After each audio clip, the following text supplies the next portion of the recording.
Hello, welcome to RG's TV, and in this video, we will solve another EE board exam problem.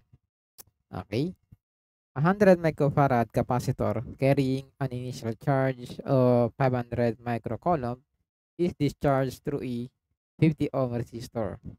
Okay, determine the time it takes the capacitor to discharge to 184 microcoulomb charge. Okay, so parang ganito yung ang ating scenario dyan na. Okay. Ayan, so yung ating, capacitor, so meron siyang, dalawang position na puwedeng paglagyan. Okay, so position 1, so dito yung nakaano pa siya, naka-connect siya sa supply, and then position 2, dun dun tayo magdi-discharge na, okay, ang ating capacitor doon sa may resistor R. Okay. So ngayon at position 1, so kumbaga, chinearge mo muna yung capacitor mo. Okay, to a certain voltage source. Okay, so after some time, nagkaroon ng charge yung ating capacitor. Okay, nagkaroon siya ng charge na 500 microcoulomb. Okay, so kumbaga at position 1, okay, yung ating Q final guys, no, final value is 500, okay, microcoulomb. Okay, now nung nag-discharge tayo, so nung tayo ay nasa position 2, okay, ngayon, okay, tingnan niyo yung polarity, nung position 1, siyempre yung, pasok ng kuryente natin o charge, 'no, papunta kay plus, then labas na negative. Okay, so hindi magbabago 'yan, yung polarity natin. Kaya kaya lang, when discharging ang capacitor, balikan naman, since discharge tayo, si capacitor mo naman yung magiging supply, okay, ng electric charge, okay. So, at position number 2, okay, ito yung magiging, direction ng ating kuryente or ng charge na. So, yan yung ating I or Q. Okay? So, balik dito, no? From maximum value, okay, from Q max, since tayo ay magdi-discharge, no, yung magiging final value mo nito ay siyempre 0. Okay? So, diyan pa lang, dapat meron na kayong idea kung ano yung magiging itsura ng ano mo, formula or equation. Okay? Tandaan na, pag Pag 1 minus e raised to negative something, ito yung growth. Okay? Pag e raised to negative something, okay, ito yung decay. Okay? So, in this case, yung ating charge, no, in this circuit is decaying. No? So, yung ating Q dyan, guys, okay, yung Q at any time is equal to the initial Q natin, Q sub O, then e raised to negative. Okay, pag RC, guys, no, ang exponent mo is negative T over the time constant ng RC. Okay? Ganun lang yung gagawin mo diyan. Ayan.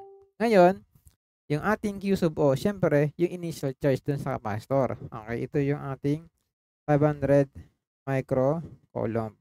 Now, ang tanong kasi guys is, ano yung time wherein, okay, okay, yung value ng T, okay, in which yung ating Q ay magiging, okay, 184 microcoulomb. Okay, so, napakasimple lang ng ano natin dito ng problema, 'di ba? So, ano lang tayo, no, direct sub, no. Ayan, so yung Q natin, 184 microcoulomb. Yung ating initial Q is 500 microcoulomb. Okay? Then E raised to negative yung time na kailangan, no. Over ano yung ating R? Okay, meron tayong R na 50 ohm. So, 50, and then yung ating C na given is 100 microfarad or times 10 to the negative 6. Okay? Microfarad. Ayan. Okay. Pwede ka na mag-ano dito, shift solve. Okay. So, just replace T by X. No. Okay. Pero, no, in this video na, so, mas gusto ko siya imano-mano, guys, no. Okay. Yan. So, divide mo ng 500 microcoulomb. Okay. So, meron ka diyang 184 over 500, equal to e raised to negative t over 50 times 100, okay, times 10 to the negative 6. Okay. So, basically guys, na yung T mo dyan is equal to negative 50 times 100 times 10 to the negative 6. Okay? Negative 6. Then, ln na ng 184 over 500. Okay? So, ang T mo dyan ay, okay, calculator natin. So, 50 times 100 micro. Okay, times ln 184. Pero may negative yan ah. Okay? Divided by 500. Okay? So, lalabas is 4.998 times 10 to the negative 3. Okay? 4.998 times 10 to the negative 3. Okay? So, approximately, yung ating time ay yung 4.998, that is approximately 5.